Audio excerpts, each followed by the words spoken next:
Hello everyone, welcome आप सभी बच्चों का आपके अपने चैनल अमित थॉट लैब पर।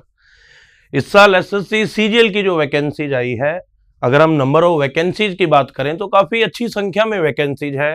इट्स अराउंड 17,000 प्लस इतनी वैकेंसी डिक्लेयर की जा चुकी है। और एक आइडियल अगर हम बात करें तो मे बी पॉसिबली 20,000 तक हो सकती है। तो देखिए, एग्जाम में काफ़ी कम दिन बचे हैं, काफ़ी कम समय बचा है एग्जाम में। सितंबर एंड अक्टूबर में ये परीक्षा करवाई जा सकती है आपके। अभी जो प्रोविजनल जो टेंटेटिव डेट है वो उन्होंने डिक्लेयर कर दी है कि सितंबर या अक्टूबर के मंथ में हम इस एग्जाम को कंडक्ट करवाने वाले हैं। तो अगर हम बात करें, जुलाई का मंथ स्टार्ट हो चुका है और इट्स अराउंड अगर हम बात करें 75 डेज के करीब ही हमारे पास है।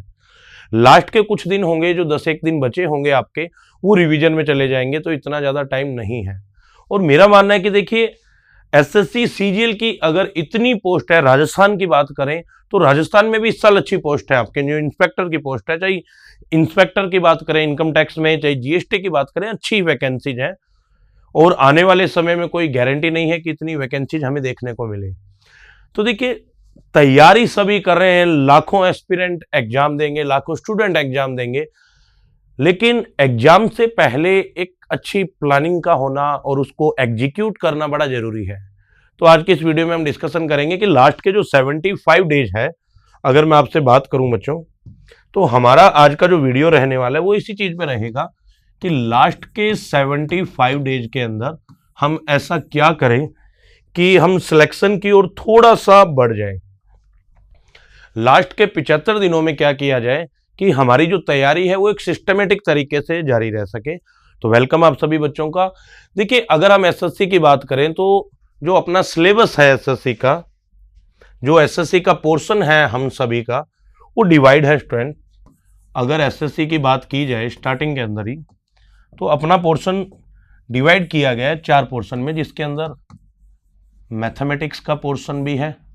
आज डिस्कशन प्रीलिम्स का होगा पहले, जिसके अंदर आपके 100 क्वेश्चन पूछे जाएंगे 200 मार्क्स के, ठीक है। और दूसरे पोर्शन की बात करें अपने मैथमेटिक्स के बाद, जो सेकंड पोर्शन है वो रीजनिंग का है। थर्ड पोर्शन की बात करते हैं, इंग्लिश इंक्लूड है इसमें। फोर्थ पोर्शन की बात करें तो जीएस का यानी जनरल स्टडीज का पोर्शन भी इसके अंदर आप लोगों के इंक्लूड है। क्लियर।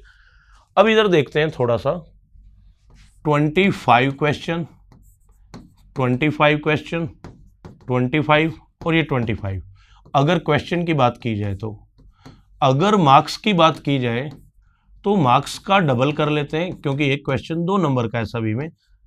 इस प्रकार आपके टोटल 200 मार्क्स के हैं और क्वेश्चन आएंगे आपके 100। ये आपका पोर्शन रहने वाला है इस साल का, और जारी भी यही है कंटिन्यू कई सालों से एसएससी सीजीएल का। अब देखते हैं कि हमारी कमांड, देखिए जनरली लगभग मैथ और रीजनिंग वाला पोर्शन ऑलमोस्ट बच्चे कर लेते हैं, या कई बच्चे मैथ रीजनिंग और इंग्लिश वाला पोर्शन भी कर लेते हैं। सबसे ज्यादा प्रॉब्लम क्रिएट करता है ये जीएस वाला पोर्शन। सबसे ज्यादा प्रॉब्लम जीएस वाला पोर्शन इसलिए क्रिएट करता है क्योंकि देखिए, पहले मेंस में जीएस नहीं आता था, तो ऑलमोस्ट बच्चे जीएस को इतना ही पढ़ते थे जिससे एग्जाम में कुछ 10-12 नंबर भी आ जाए, दैट्स गुड। अब अगर देखा जाए, प्रीलिम्स के साथ मेंस में भी जीएस इंक्लूड कर दिया गया है, और इतना कोई टफ पोर्शन नहीं है, आप इजीली कर सकते हैं। केवल आपको रीड करना है, फैक्ट है उनको याद करना है, और पीवाईक्यू को थोड़ा सा आपको अपने ध्यान में रखना है। तो स्टूडेंट, आज का जो हमारा वीडियो रहेगा उसमें हम ट्राई करेंगे कि लास्ट के 75 डेज में हम प्रत्येक पोर्शन को किस हिसाब से करें, जिससे कि हम एक अच्छा खासा स्कोर ऑब्टेन कर सकें।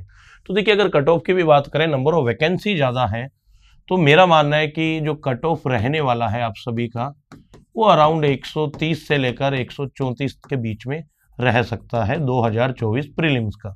ये प्लस माइनस 2 या 3 आपके हो सकता है, इससे ज़्यादा नहीं रहने वाला है कट ऑफ। तो देखिए, हम स्टार्ट करते हैं आज का हमारा वीडियो। सबसे पहले हम स्टडी करेंगे मैथमेटिक्स के पोर्शन में।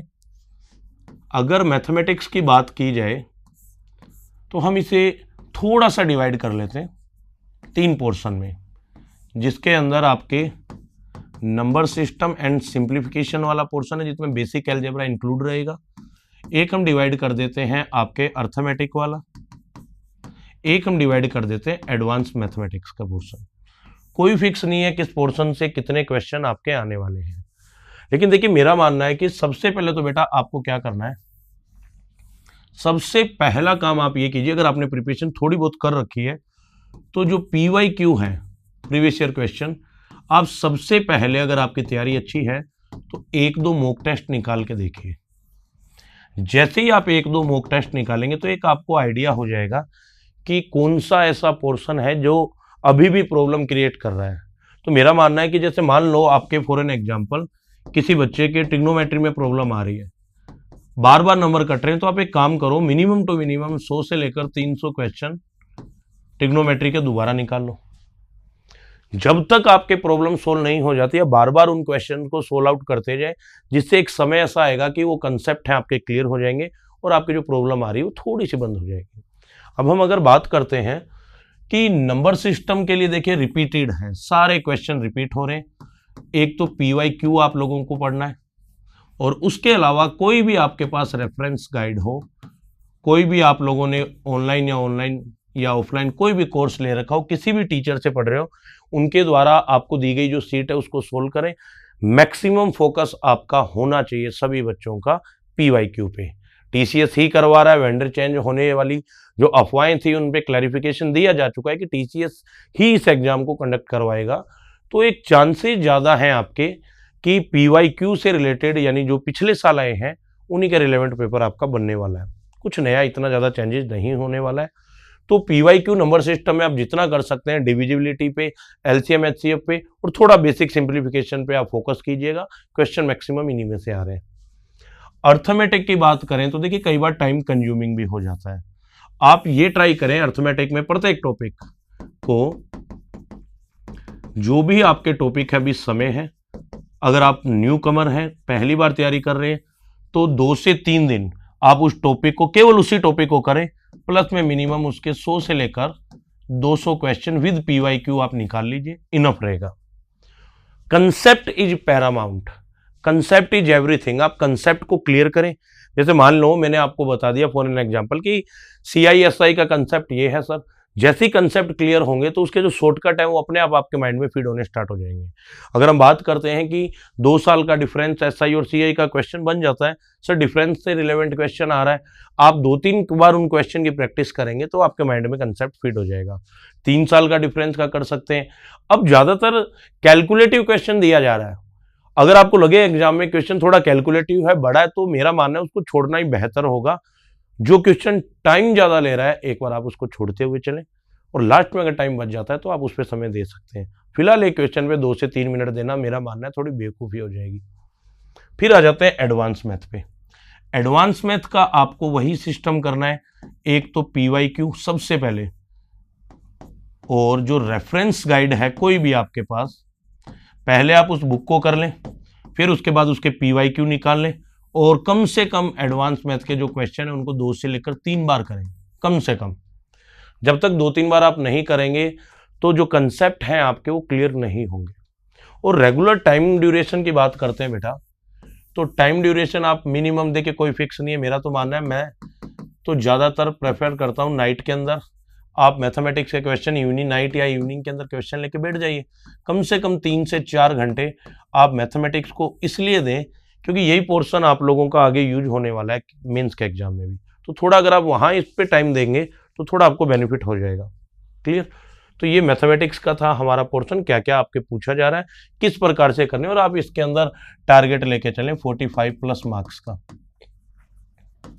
आप इजीली इसमें 45 प्लस मार्क्स ला सकते हैं, लेकिन शर्त ये है जो क्वेश्चन बिल्कुल ही नहीं आ रहा एग्जाम में, आपको उस क्वेश्चन को छोड़ना है, स्किप करना है। क्योंकि देखिए नेगेटिव मार्किंग भी है, जितने ज़्यादा गलत करेंगे नेगेटिव स्कोर चला जाएगा, तो बेनिफिट नहीं होगा थोड़ा सा। फिर हम थोड़ा सा आगे चलते हैं इंग्लिश की ओर। देखिए ये पोर्शन बड़ा इंपॉर्टेंट है। अगर इंग्लिश की बात करें तो ये आपके मेंस के अंदर सबसे इंपॉर्टेंट रोल प्ले करेगा। 45 क्वेश्चन मेंस में आएंगे 135 मार्क्स के, अगर ये मेंस की बात की जाए, जिसके अंदर आपके ग्रामर वाला पोर्शन है, हम बात करते हैं कॉम्प्रिहेंशन वाला पोर्शन है, वोकैब वाला पोर्शन है। ग्रामर के लिए आप कोई भी, अगर मान लो अभी भी बुक पढ़ रहे हैं, तो अगर आपको लगता है भी टाइम है तो आप नीतू सिंह को पढ़ सकते हैं। कॉम्प्रीहेंशन के लिए देखिए मेरा मानना है कि कोई भी करंट आपके करंट से रिलेटेड कोई भी है, कोई भी करंट इश्यू चल रहा है पूरे वर्ल्ड में, मान लो अभी हम बात करें तो चाहे वो यूक्रेन से युद्ध का चल रहा हो या कोई भी जो करंट इश्यू है, कोई इन्फ्लेशन का मुद्दा हो गया हो या कोई डेमोक्रेसी से किसी भी चीज से रिलेटेड हो गया हो, इलेक्शन से रिलेटेड कोई मुद्दा पूछा जा सकता है, प्राइम मिनिस्टर कौन बने हैं, उनकी पार्टी को कितनी सीटें, इनसे रिलेवेंट जो भी करंट अफेयर्स के मुद्दे हैं, क्वेश्चन उन्हीं से बन रहा है। आप द हिंदू का एडिटोरियल है, थोड़ा वो रीड कर लें, या जो पैराग्राफ द हिंदू में आए हुए हैं आपके अच्छे जो भी इंपॉर्टेंट इश्यूज हैं उनसे रिलेटेड, आप उनको एक बार रीड जरूर करके जाए। उससे क्या होगा, एक तो आपका वोकेबुलरी पोर्शन स्ट्रांग हो जाएगा रीड करोगे तो, और थोड़ा रीडिंग जो स्किल है वो डेवलप होंगे, थोड़ा स्पीड आपकी इंप्रूव हो जाएगी। और वोकेब के लिए बात करें तो देखिए अभी तक वही चल रहा है, आप ब्लैक बुक को लेकर आए और इसके लिए देखिए जो मेरे अकॉर्डिंग स्ट्रेटजी है वोकेब के लिए, आप क्या करें, डिवाइड कर लें कि हमें डेली का क्या करना है, सिनोनिम एंटोनिम हमें मान लो ज़्यादा करने ही नहीं है, अभी टाइम बहुत ज़्यादा बचा है, हमें डेली के 10-10 सिनोनिम एंटोनिम करने। अगर हम बात करते हैं वन वर्ड की और इडियम्स की अगर हम बात करें तो आपको क्या करना है, ये आप पे डिपेंड करेगा, आप 15 से 20 कर सकते हैं। ये डेली करना है, इतना आप इतना डेली करते जाएंगे तो आपकी जो वोकेबलरी वाला पोर्शन है वो इंप्रूव काफ़ी ज़्यादा हो जाएगा। डेली का एक टारगेट लेके चलना है कि हमें एक पैराग्राफ, यानी कि जो एक क्लोज टेस्ट है हमारा, वो हमें डेली सोल्व करना है और उसको कम से कम 2 से लेकर 4 बार दोबारा करना है। इससे क्या होगा, आप में इंप्रूवमेंट बहुत ज्यादा हो जाएगी। Comprehension, paragraph, cloze test daily करना है, वोकैबुलरी लिमिटेड करनी है, डेली करनी है। ग्रामर वाला पोर्शन है, आप नीतू सिंह को पढ़ सकते हैं, अच्छे अच्छे टीचर हैं, नीतू सिंह को पढ़िए, आप अमन वशिष्ठ को पढ़ सकते हैं अगर आपको कंसेप्चुलाइजेशन चीजें पढ़नी, अच्छा करवाया हुआ है उन्होंने भी, या XYZ जिस टीचर का कहने का मतलब है आपको समझ अच्छे से आ रहा है आप पढ़िए।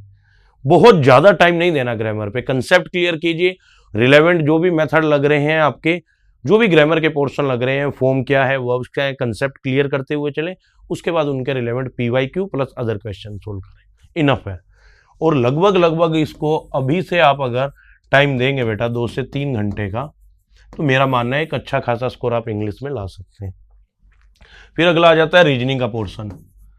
अगर रीजनिंग की बात करें तो देखिए आपको क्या ट्राई करना है, डेली का एक टॉपिक कवर करना है, कुछ नहीं जाना स्टार्टिंग के अंदर आगे पीछे, डेली का एक टॉपिक, उसके कंसेप्ट आपको क्लियर करने हैं और उनके जो क्वेश्चन हैं टॉपिक वाइज आपको विद PYQ आपको सोल्व करने। ऐसा करेंगे तो लगभग 25 से 30 दिन के अंदर एक बार आप रीजनिंग को कंप्लीट कर लेंगे।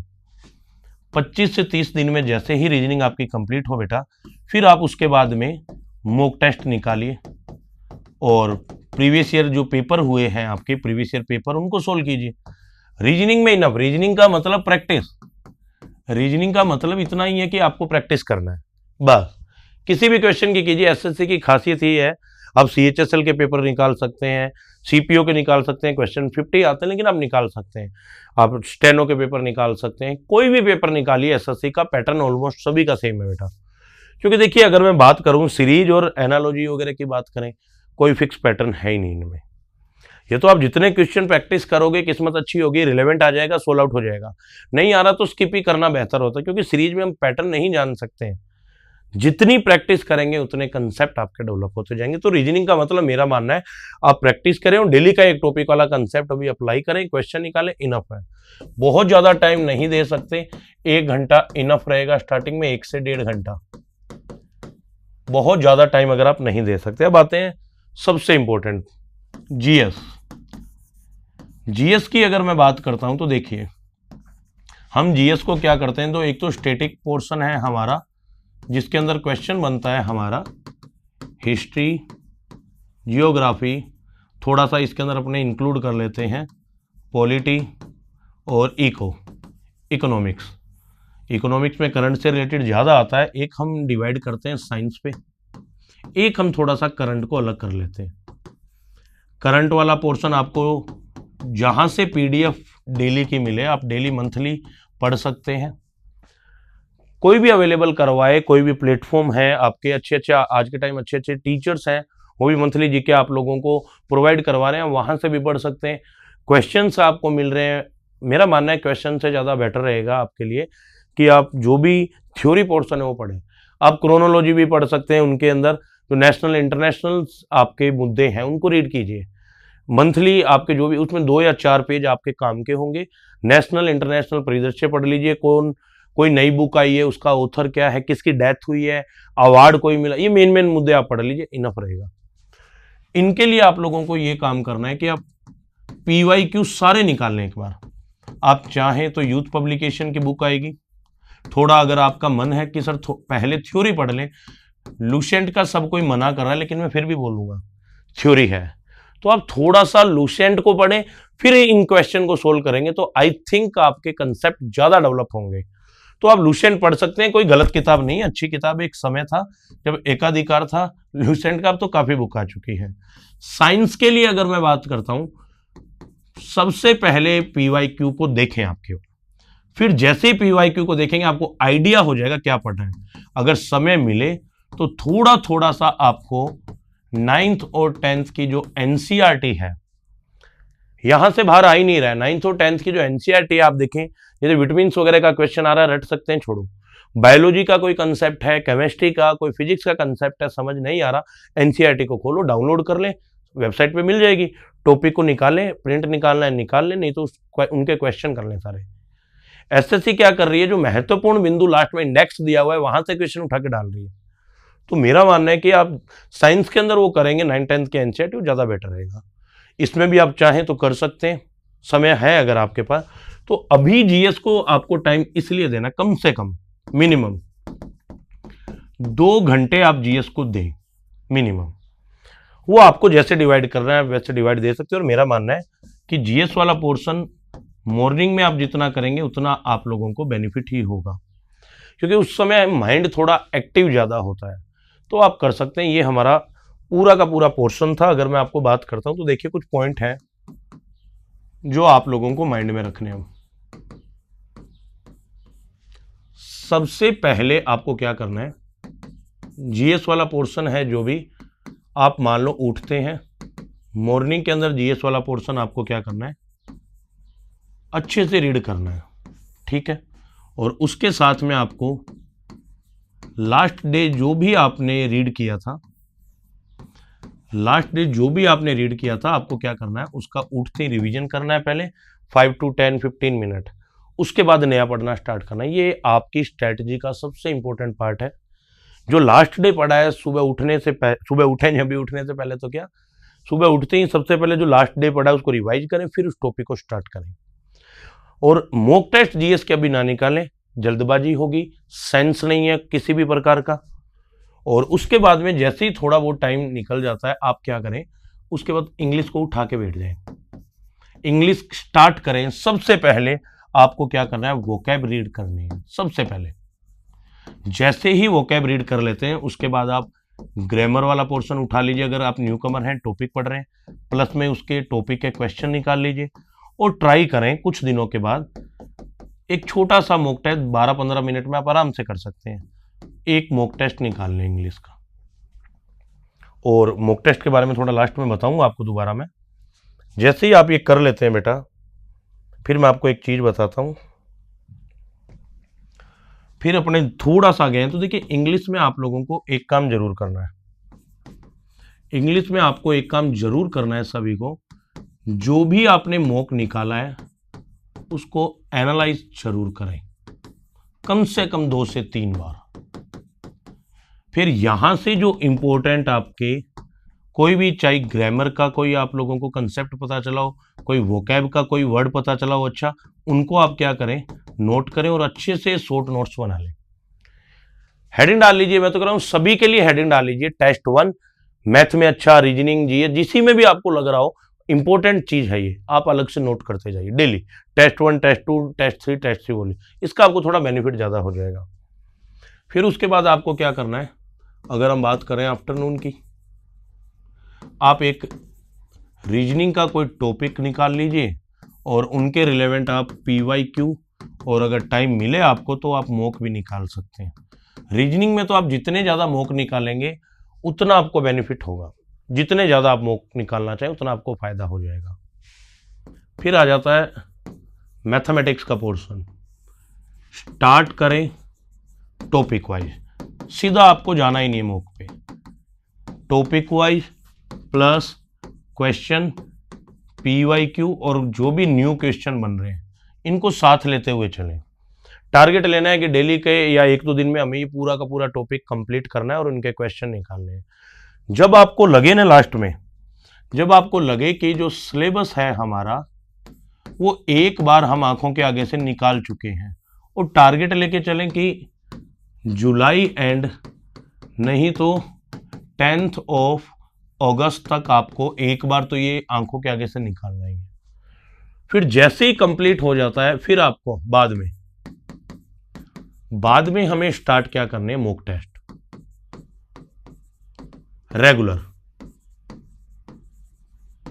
रेगुलर मॉक टेस्ट स्टार्ट करने हैं प्रीलिम्स के, और फिर उसको एनालाइज करें ना। जब भी हम एनालाइज करने में आप आराम से 2 से 3 4 जितना टाइम लगाना चाहे एनालाइज अच्छे से करें। जो की पॉइंट हैं किसी भी सब्जेक्ट के आपको लग रहे हैं उनके नोट्स जरूर बनाएं। और देखिए जरूरी नहीं है कि, कई बार लोग कहते हैं कि मैंने 100 मॉक निकाले, कोई भी टॉपर बच्चा है वो आके डायरेक्ट बोला मैंने 100 निकाले, तो बच्चे को लगता है कि मुझे 100 निकालने पड़ेंगे मॉक तभी सिलेक्शन होगा।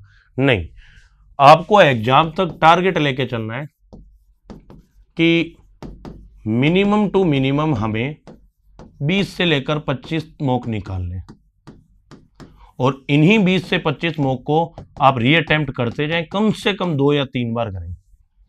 जब एक ही पेपर कुछ टाइम पीरियड के बाद आप दोबारा करेंगे तो आप देखना 2 4 5 नंबर ही बढ़े, स्कोर इंप्रूव होगा। फिर तीसरी बार करोगे और इंप्रूव होगा। देखिए सारा खेल कॉपी पेन का नहीं है। मेरा ये मानना है बेटा कि सारा का सारा जो खेल है वो यहाँ का है।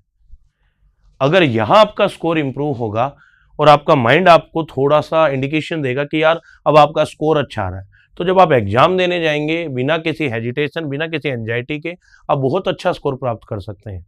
तो मेरा मानना है कि 20 से 25 मॉक टेस्ट बहुत अच्छे हैं, बहुत ज़्यादा भी है, ज़्यादा भटकने की जरूरत ही नहीं है। और फिर जैसे ही आपकी प्रिपरेशन अच्छी हो जाए, फिर लास्ट में जो आपने की नोट्स बनाए डेली का उनको 1-1 2-2 4-4 को आप रिवाइज करते जाएं।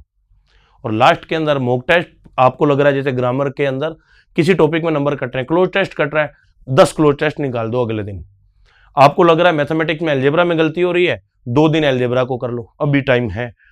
ज्योमेट्री में प्रॉब्लम हो रही है, 2 से 3 दिन में एक बार ज्योमेट्री दोबारा निकाल लो, अभी समय है, किया जा सकता है। और कंटिन्यू चलने दो, अभी फिक्स मत करो कि डेली का अभी से एक मॉक टेस्ट निकालना ही है। पहले टॉपिक क्लियर करो, जैसे टॉपिक क्लियर हो जाते हैं उसके बाद उस चीज की ओर आओ।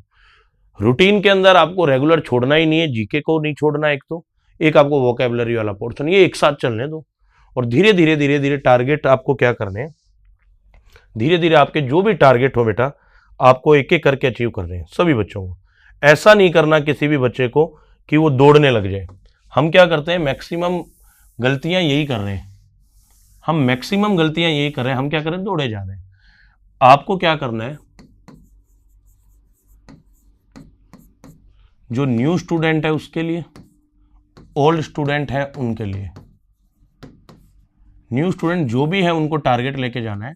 स्टार्टिंग का जो पहला टारगेट है, आपको कोशिश करनी है कि जो आपका स्कोर है वो 125, और ये आपको 10 टेस्ट के अंदर अंदर पूरा ट्राई करना है कि अचीव करना है। जैसे ही अचीव हो जाता है आपका, फिर उसके बाद आपका टारगेट होना चाहिए कि नेक्स्ट आपके जो 5 टेस्ट आप निकालेंगे उनके अंदर आपका स्कोर आ जाना चाहिए 135 तक।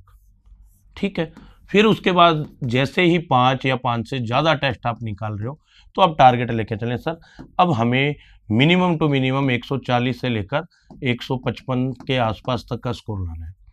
3 फेज में आप अपना पूरा का पूरा पोर्शन डिवाइड करें, जिससे क्या होगा, एक एक करके टारगेट अचीव। डायरेक्ट में सोचें 150 लाना है, पहले में 150 आ गए फिर 100 आ गए, बेनिफिट नहीं है। कंसिस्टेंसी इंपॉर्टेंट है, वो आपको रखनी है। ओल्ड स्टूडेंट है वो टारगेट लेके चलेंगे, सर पहले हमें मिनिमम जो भी 10 टेस्ट हम निकाल रहे हैं हमें 130 मार्क्स लानी है। जैसे ही अचीव हो जाता है फिर उसके बाद नेक्स्ट 5 आप जब भी टेस्ट देंगे उनमें टारगेट लेके चलेंगे कि सर हमें अब 140 मार्क्स तक पहुंचना है, 130 से ज़्यादा और 140 तक। फिर उसके बाद जितने आप टेस्ट निकालें 5 या 5 से ज़्यादा, आपका नेक्स्ट टारगेट होना चाहिए कि सर अब रेगुलर 150 मार्क्स हमें लाने ही है। और इन सभी के बीच में जो इम्पोर्टेंट पोर्शन है वो है आप इन टेस्ट को एनालाइज करें 2 से लेकर कम से कम, बार बार बता रहा हूं, 3 बार। जब तक 2 से 3 बार आप उन टेस्ट पेपर को एनालाइज नहीं करेंगे तो आपको बेनिफिट नहीं होगा। और बड़ी वैकेंसी एसएससी सीजीएल की इस बार अगर आप रेगुलरिटी रखते हैं तो मेरा मानना है इजीली इस टारगेट को अचीव किया जा सकता है। बस एक ही चीज है इंपॉर्टेंट, वो है आपका डेडिकेशन, आपकी कंसिस्टेंसी, आपका रूटीन और आपका सेल्फ कॉन्फिडेंस। ये चीजें अगर आपने ध्यान से देख ली तो बहुत बेनिफिट होगा। और बिगर फालतू की चीजों से स्किप आउट हो जाओ ताकि आपको थोड़ा सा इस चीज का बेनिफिट रेगुलर हो सके। तो ये कुछ पॉइंट थे जो मैंने आप लोगों को बताए हैं और आपको एक एक करके इन सभी पॉइंट पे क्या करना है, फोकस करना है। और एसएससी के बारे में कहा जाता है SSC is not a cup of everyone's T, ऐसा कुछ नहीं है। एक एग्जाम है, इजीली निकाला जा सकता है अगर आप डेडिकेटेड होके पढ़ाई करें, डाइवर्ट नहीं होना, फोकस रखना है एग्जाम पे। एक ही एग्जाम पे फोकस होगा तो डेफिनेटली आप इस एग्जाम को पास कर सकते हैं। तो कुछ पॉइंट थे जो मैंने आप लोगों को बताए हैं, एक एक करके आप लोगों को इन पॉइंट पे क्या करना है, अपना पूरा का पूरा डेडिकेशन के साथ फोकस करना है। क्लियर? अब जो नेक्स्ट वीडियो होगा, समय मिलेगा तो मैं आपके कोई टॉपिक का लेके एक एक 2-2 वीडियो में टॉपिक के भी बीच बीच में डालता रहूंगा जैसे मुझे थोड़ा सा टाइम मिलेगा। तो wish you very all the best. मुलाकात करूंगा जल्द ही आप सभी बच्चों से एक न्यू टॉपिक के साथ, एक न्यू स्ट्रेटजी के साथ और कुछ नए क्वेश्चन के साथ। मिलते हैं आप सभी बच्चों से जल्दी। धन्यवाद।